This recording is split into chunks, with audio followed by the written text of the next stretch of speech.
Samahan nyo nga pala ako dito sa latest ride sa dulo ng Dingalan. Ito yung barangay Di Kapanikian. Makikita din natin ang ginagawang tulay na magdudugtong sa mga bayan ng Dingalan, San Luis hanggang sa Baler, Aurora. Tapos sa right side meron libreng spot at preskong ambience. Malinaw yung ilog dito dati pero pansamantalang lumabo dahil sa ginagawang tulay. Yung nakikita nyo yung kabila na yan, sakop na ng Dimanayat, San Luis, Aurora yan. Solid to kapag nadaanan na dahil sa napakagandang coastal view mula sa itaas ng mountain road ng Di Kapinisan at Dimanayat, San Luis.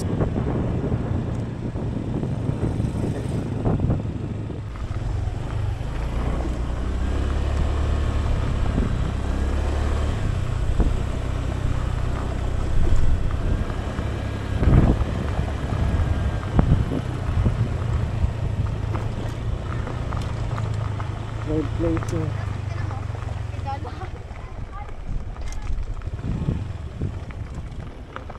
Ayan.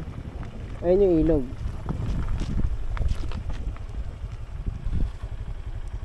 Pwede kayong pumasok yun? Saan? Dito? Tingnan natin. Ginawal, hindi mo uwi.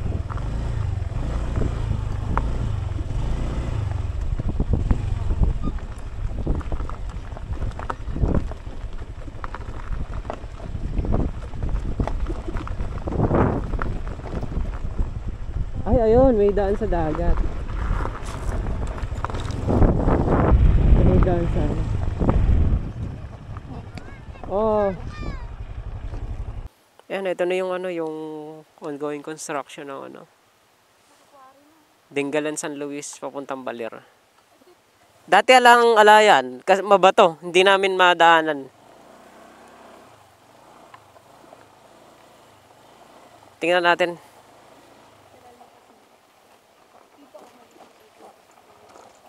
Oo. Subang magbabato. Yun, oh, ganda. Yan yung agos, oh.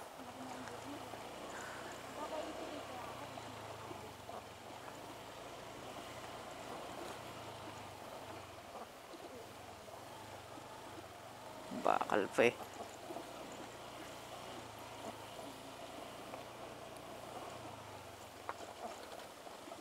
Natakpan na yung mga bato, oh.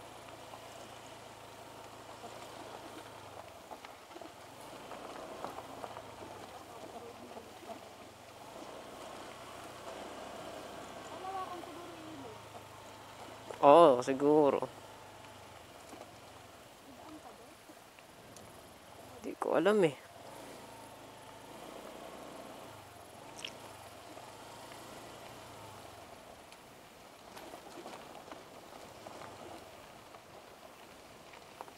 Baka kasi sarado doon eh.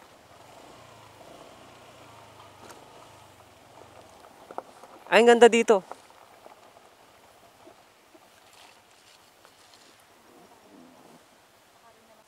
Alright, accessible na yung motor dito sa Di Kapanikian Beach.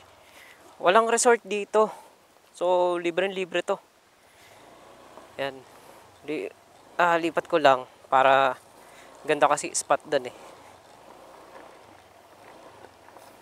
Dati ala namang daan to eh. Dahil puro bato, inanod. Ayan. So ganda, picture dito. Kung gusto mo pa makapanood at magkaroon ng mga ideya sa mga lugar na pwedeng puntahan, pwede mo akong i-subscribe sa YouTube at pindutin yung follow button sa page ko na ito. Alright. Ganda.